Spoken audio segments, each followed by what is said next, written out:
So, how does a website that sells used furniture end up with an $85 million price tag? Well, that's exactly what we're going to unpack today with Chairish. And believe me, to get to that number, we have to look way beyond the pretty vintage sofas and dig into a really clever business model. Yeah, you heard that right. $85 million. That's what a company called Auction Technology Group, we'll call them ATG, just shelled out for Chairish. Now, for a site that, on the surface just sells old furniture, that is a staggering amount of money. And it immediately makes you wonder, Okay, so what on earth makes a marketplace for vintage chairs and decor worth that much? The answer, as you might guess, isn't just about selling beautiful things. Nope. It's all about how they sell, who they sell to, and a very deliberate strategy. So let's dive in and break it all down. All right, so to really get to the bottom of this $85 million question, we've got to start with the basics. What exactly is Chairish? And maybe even more importantly, what is it not? Okay, so Chairish got its start back in 2013, and right from the get-go, they aimed high. They didn't want to be just another online marketplace. They wanted to be the premium, high-end spot. And the magic word here, the one you really got to pay attention to, is curated. See, this isn't some digital garage sale where anything goes. It's a super selective platform, and that selectivity, well, that's the secret sauce to their entire strategy. Right, so this whole idea, this art of curation, it's not just a buzzword for them. The entire value of Chairish is built on this one concept. It is the single biggest thing that separates them from, the giant sprawling marketplaces of the internet. And this table really just lays it all out, doesn't it? On one side, you've got the big guys, like eBay, right? Just a massive, unfiltered ocean of, well, everything. And then you have Chairish. It's focused, it's curated, it has a distinct point of view.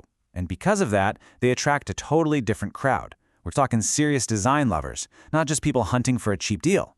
And that leads to a way higher average order value, or AOV, somewhere in the ballpark of $325 to $350. And let me tell you, that high price point is no accident. It is absolutely essential to making their whole model work. Think of it like this. They have a curatorial gate. There's a bouncer at the door. They're saying no to all the contemporary mass market stuff you could find anywhere. But why? Well, it's actually pretty simple. Shipping a giant sofa from, say, California to New York is crazy expensive. If their site was just flooded with cheap $50 items, the shipping costs would completely swallow any profit. The business would just fall apart.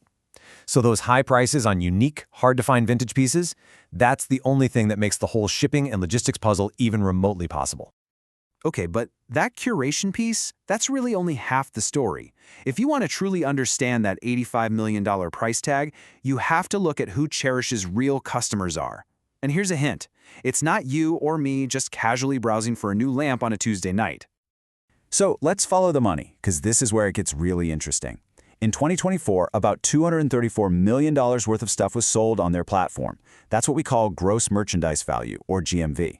But Chairish itself, they only saw about $51 million in actual revenue.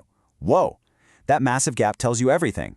This is a commission business. And if you do the math, that's an average commission of around 22%. But wait, that's way lower than what they charge regular folks. So, who is selling all this stuff at these lower rates? And boom, here's the answer. This table lays out the whole power structure. If you're just a casual seller, a consignor, you're paying a huge 40% commission. Ouch. But look what happens when you get into the professional plans. That rate plummets. I mean, it goes all the way down to just 3% for the elite sellers. The entire system is built from the ground up to attract, reward, and keep the high-volume professional dealers on the platform. So here it is, the big secret. Chairish isn't really for us, the regular consumers. At its core, it's a powerful B2B engine.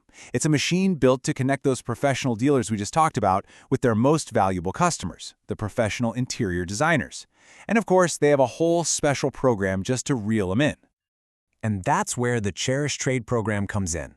This isn't just some side perk, it is the absolute anchor of their business-to-business strategy. It's meticulously designed to make Chairish an essential, can't-live-without-it tool for any serious interior designer who's sourcing pieces for their clients. And just look at the perks they get. We're talking trade pricing, up to 50% off.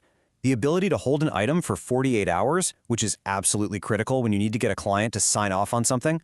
A way longer return window than the rest of us get, plus rewards and their own special customer support line. See, this isn't just a simple loyalty program. This is a suite of professional-grade tools designed to lock these designers into the Chairish ecosystem for good. Okay, so it sounds pretty good, right? A fantastic brand, a powerful B2B engine, but of course, no business is perfect. And for Chairish, the cracks in the model start to show up in the messiest, most physical part of the business. Actually getting a giant, heavy piece of furniture from a seller in one state to a buyer 1,000 miles away. And man, this delivery timeline is a huge problem. We're talking 3 to 6 weeks on average. And if you're not on a major shipping route, it can easily stretch out to 8 weeks or even more. I mean, think about it. In a world where we're all used to getting things in 2 days, this is a massive point of frustration and a constant source of bad reviews and customer complaints. And then there's this. This is another really big crack in the foundation. Get this is a direct quote from their official policy. Even though their whole brand is built on being this trusted, curated platform, Chairish takes zero responsibility for making sure an item is authentic. All of that risk, both financial and legal, is pushed completely onto the seller. It's a really efficient business model for Chairish for sure, but it leaves their brand reputation incredibly vulnerable. Which, brings us right back to where we started, the acquisition.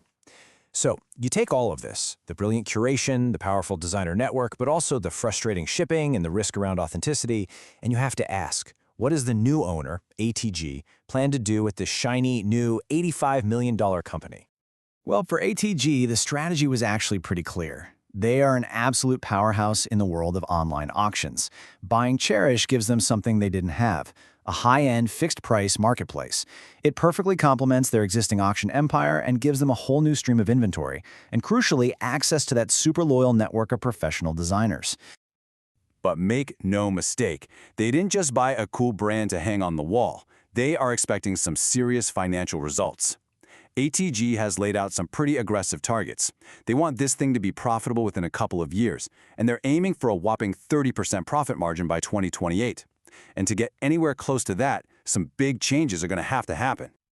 And really, ATG's plan to hit those goals boils down to tackling 3 massive challenges. First up, they've got to keep their sellers happy, probably while introducing new fees, which is always tricky. Second, and this is a big one, they absolutely have to solve that logistical nightmare and shorten those shipping times. And third, they need to figure out a way to build and maintain trust in what people are buying, even with that hands-off policy on authenticity. It's a tall order. And that, right there, is the ultimate $85 million question, isn't it? Chairish got here by mastering the art of curation and by becoming essential to professional designers. But now, with new owners and some really demanding financial goals, the real test is whether they can finally solve those old, fundamental real-world problems, the shipping, the trust. Their ability to do that is what will ultimately decide if this whole deal was a priceless masterpiece or just a very, very expensive piece of furniture.